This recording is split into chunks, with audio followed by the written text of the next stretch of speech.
Beyond the Muslim world, Nestorian Christians carried the gospel along the Silk Road, deep into Central Asia and China.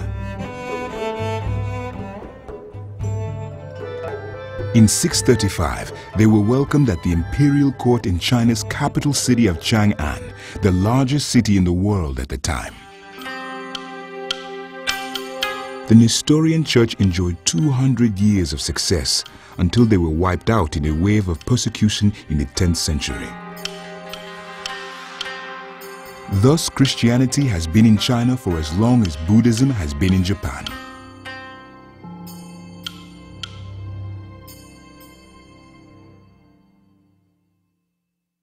In England, Anglo-Saxon Christians sent missionaries to Germany. The most notable was Boniface, who is best remembered for challenging local pagans by chopping down their sacred oak tree. When the pagan gods did not smite him, many converted to Christianity. In his old age, after years of successful ministry, Boniface and his companions were ambushed by a gang of militant pagans and murdered.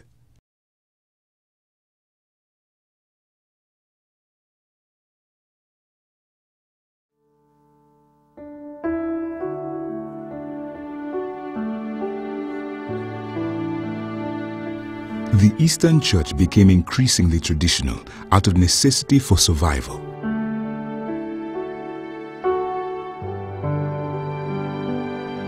One hotly disputed tradition was the use of icons or images in worship, a practice long accepted in the East.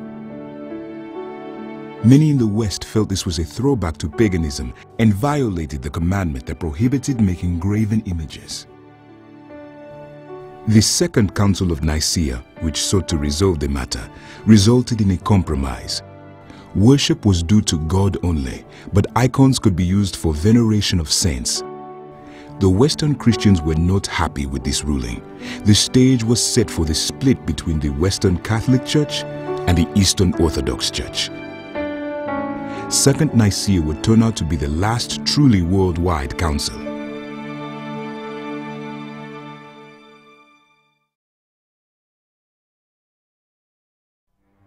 In the 8th century, Islam expanded as far as Spain.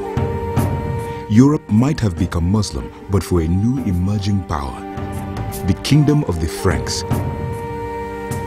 A young Frankish king named Charles Martel repelled the Muslim army at the Battle of Tours.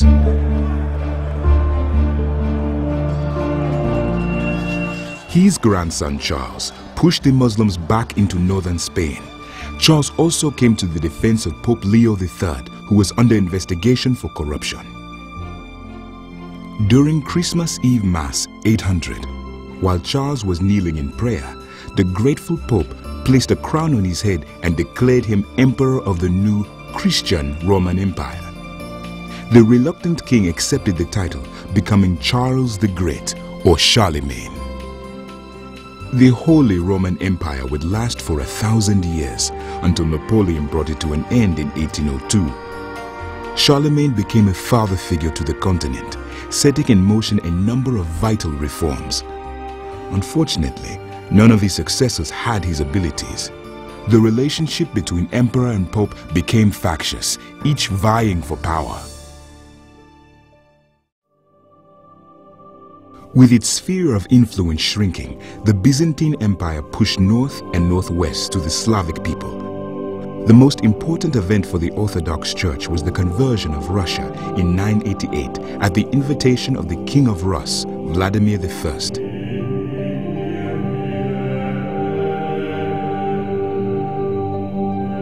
His mother Olga had been a Christian and envisioned Moscow as the third Rome.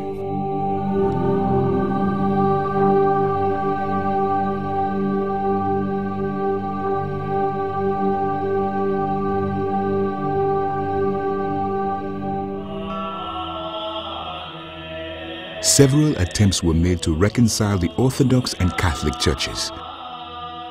Unfortunately, that proved to be impossible because of the West's insistence upon papal authority. In 1054, leaders from both East and West excommunicated each other. Their long drawn-out separation was finally a divorce.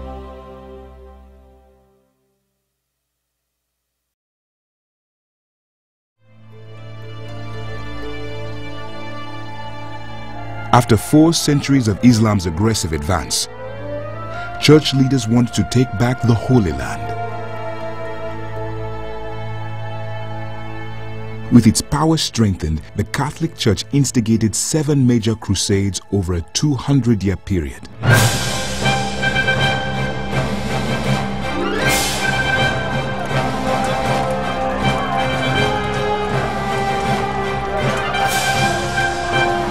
Most of the crusades were failures and some total disasters. Tens of thousands were slaughtered, Muslims, Jews, and Arab Christians. The 4th Crusade, which involved an attack on Constantinople, was especially catastrophic.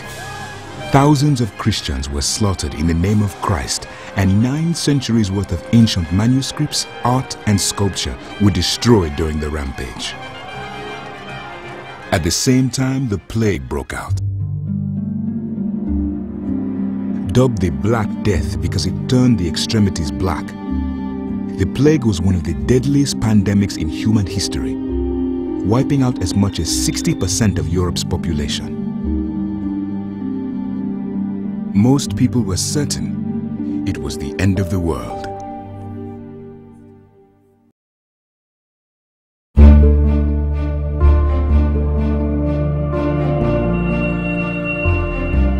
The Crusades did, however, open up trade routes, causing commerce to flourish.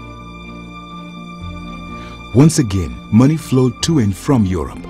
New wealth led to the growth of cities and a new class, the bourgeoisie, meaning people from the city, people who made their wealth by trade and later by industry. This led to the end of feudalism in the West and the beginning of capitalism. To counter the excesses of the new affluence, poverty-based monastic orders appeared, which supported themselves by begging. Most prominent were the Dominicans and the Franciscans, who took the gospel along the Silk Road to Central Asia and China in the 13th century. These new orders spawned innumerable missionaries who brought the gospel to distant lands.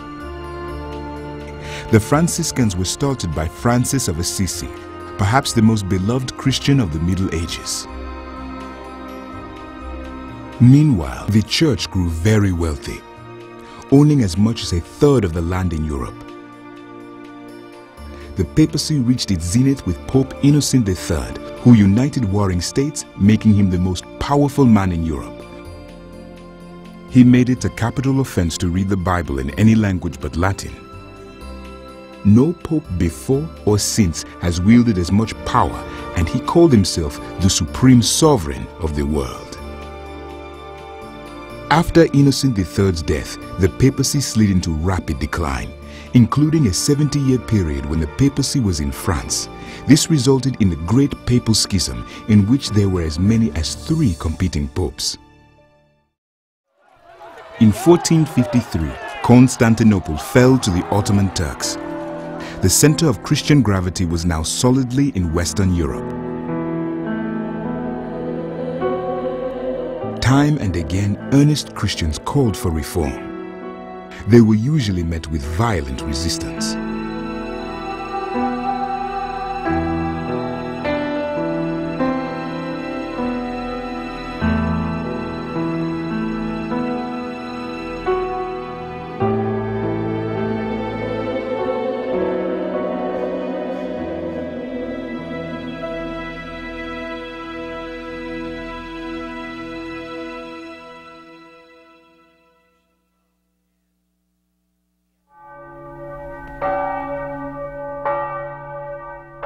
Many thought calls for reform were pointless, convinced the church was hopelessly corrupt. Instead, they sought to reclaim the best of the ancient civilizations. This rebirth or renaissance began in Italy and spread throughout Europe. Over time, the church itself was caught up in the spirit of the age. The Pope sought to make Rome a Renaissance city. This included the construction of one of the most exquisite buildings in the world, St. Peter's Basilica.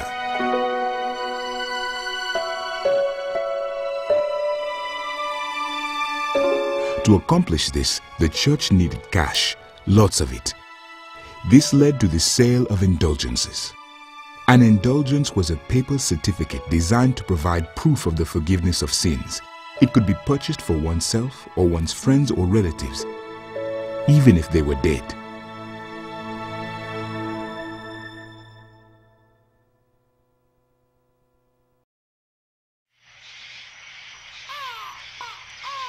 On the night of October 31st, 1517, an Augustinian monk tacked a piece of paper to the door of a church in Wittenberg, Germany. On it were 95 questions about the nature of salvation, refuting the sale of indulgences. The door functioned as a kind of bulletin board for scholastic discussion, and he hoped to generate some dialogue among his colleagues. This hardly seemed like the start of a revolution, but Martin Luther was in the right place at the right time. His action set in motion a chain of events few could have imagined. It would change Christianity forever. There had been countless calls for reform, but Luther had one weapon at his disposal that previous reformers did not have: the printing press. His 95 Theses quickly became the world's first bestseller, its author the most beloved and reviled man in all of Europe.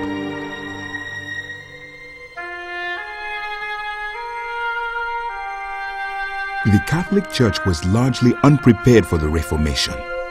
The swiftness with which people abandoned her authority revealed the depth of resentment that had been simmering for generations. Zwingli brought the Reformation to Zurich, Switzerland, followed by John Calvin, who taught that it was not only the church that needed reform, but society and politics as well. In contrast, the Anabaptists rejected any alliance of church and state. They were severely persecuted by both Protestants and Catholics and almost entirely wiped out. King Henry VIII broke away from Rome, creating the Church of England, from which come the Anglican and Episcopal denominations. If the Roman Church was to survive, it could no longer ignore the challenges presented by the reformers. In the middle of the 16th century, the Council of Trent, which lasted 18 years, sought to define Catholic doctrine in what is often called the Counter-Reformation or Catholic Reformation.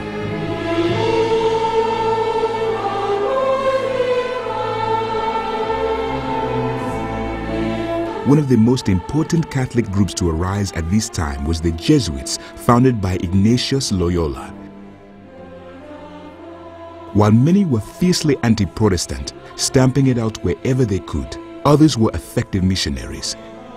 The Jesuits sent numerous missionaries to the New World, North and South America, and to the East. Jesuit missionaries believed outsiders must respect customs and rituals of indigenous people as long as they are not sin. But their successes were undercut by Rome. Church leaders would not allow indigenous people to be promoted to high office, nor was the Mass to be held in any language but Latin. This perpetuated the idea that the Jesuits were imposing Western culture on others. When the Catholic and Orthodox churches split in the 11th century, they were already divided geographically. Not so with the Protestant Reformation. As a result, 100 years of religious wars followed the Reformation.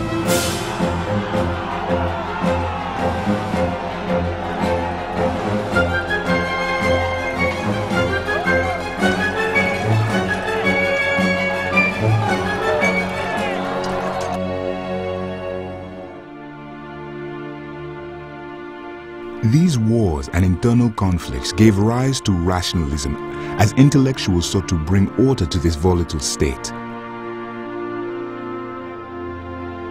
In Great Britain, rationalism led to deism, the belief that God is not involved in the affairs of men. In France, it led to the bloody French Revolution, which greatly reduced Rome's power and influence. Others placed more emphasis upon a personal experience of God. John and Charles Wesley founded the Methodist movement, which sprang out of the Church of England. The 16th century was a time of great upheaval. It had given birth to the Protestant Reformation, the Catholic Counter-Reformation, 100 years of war, and the exploration and conquest of the New World, the Americas, which greatly expanded Europe's influence and jurisdiction. Spain's conquest of the New World began in the West Indies and spread through Latin America and parts of North America. While the Spanish sometimes destroyed native populations and introduced slavery, they also sought to convert local populations to the Christian faith. Ultimately, the people rebelled against colonialism, fighting for independence, but held on to the Christian faith.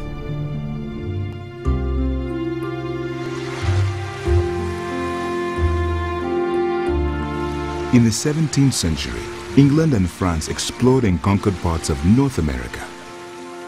The British colonies in North America were made up of various Christians longing to get away from the religious persecution in Europe: the Puritans, the Pietists, the Quakers, the Baptists, and so forth. In the 18th century, a revival called the Great Awakening swept through the colonies. The most important leader in this movement was a Calvinist preacher named Jonathan Edwards. Calvinism played a vital role in the founding of the United States of America.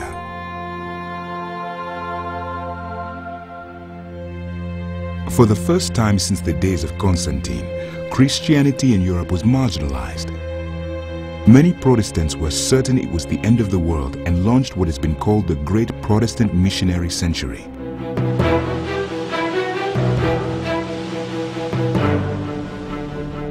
Evangelical missionary groups sprang up all over Europe and America. The Moravian missionaries carried the gospel to Africa, the Far East, the Arctic, and North and South America. Robert Morrison was the first Protestant missionary to go to China.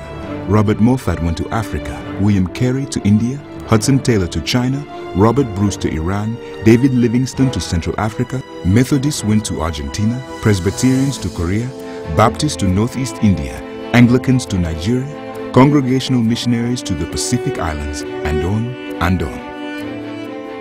While European churches lost nearly half their members, the 19th century saw the greatest proportional increase in believers than at any time since the 5th century. Once again, the center of Christian gravity was shifting.